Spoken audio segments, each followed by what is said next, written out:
You're listening to the Patenting for Inventors podcast with registered patent attorney, Dr. Adam Diamond, founder of Diamond Patent Law, the #1 source for securing your intellectual property needs. Now, here's your host, Adam Diamond. Hello and welcome to the Patenting for Inventors podcast, episode 79, Invalidating Someone Else's Patent Part 3, Post-Grant Reviews. My name is Dr. Adam Diamond, a registered patent attorney and founder and owner of Diamond Patent Law in Los Angeles, California. I can be contacted through my website at diamondpatentlaw.com. That's D-I-A-M-E-N-T, patentlaw.com, or call me at 424-281-0162. In the last two episodes, I talked about two different ways of invalidating someone else's patent, which are ex parte reexaminations and inter partes reviews. I talked about the differences between the two, and in this episode, I'm going to talk about another kind of procedure to invalidate someone else's patent, and that's using a procedure called a post-grant review.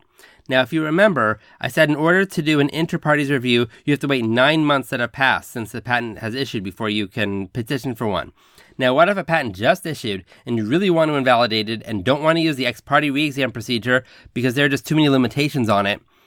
That's where the post-grant review comes in.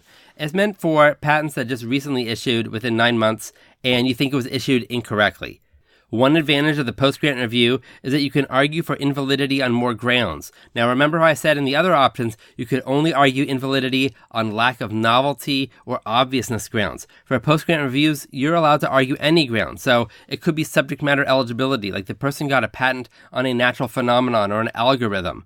The only thing you can't argue is for failing the best mode requirements. But in general, that's going to be a losing argument anyway, so it's not really a big issue.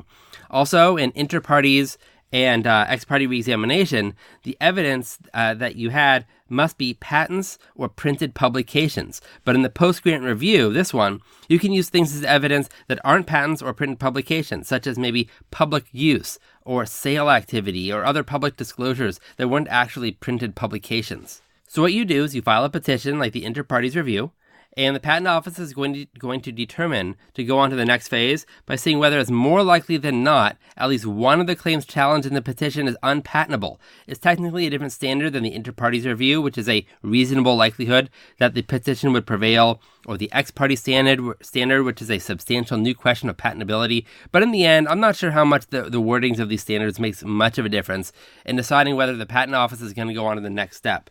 Like the inter partes review, you can't be anonymous. You have to say who you are when you file this petition.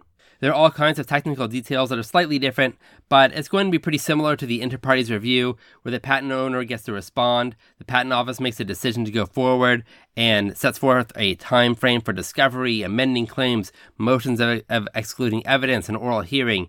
And you should get a final decision hopefully within 1 year of the decision to grant your petition for the post-grant review. So it might be about 1.5 years from your initial filings.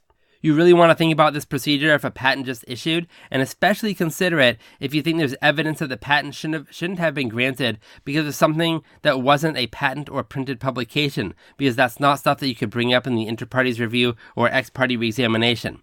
If you're relying on something, there was a public demonstration to invalidate the patent, and you missed the 9-month deadline, you're probably going to have to go to court and try to invalidate someone's patent, and that will just be a whole lot more expensive. If you want help with your patent application, trademarks, copyrights, responding to rejections, appeals, or anything else related to your invention, you can contact me directly through my website at diamondpatentlaw.com. That's D-I-A-M-E-N-T, patentlaw.com.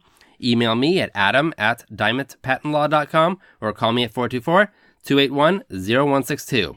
I'm Adam Diamond, and until next time, keep on inventing. Thanks for listening to the Patenting for Inventors podcast with host Adam Diamond. If you enjoyed the show, please rate and review on iTunes. The contents of this podcast are intended for general informational purposes only. The facts of every legal matter are unique, and the content of this podcast should not be construed as offering legal advice for your specific legal situation. For more information and help with your own intellectual property needs, contact Adam Diamond at patentingforinventors.com. That's patentingforinventors.com. Or call Diamond Patent Law at 424-281-0162. The preceding information may be considered an attorney advertisement and does not establish any attorney-client relationship.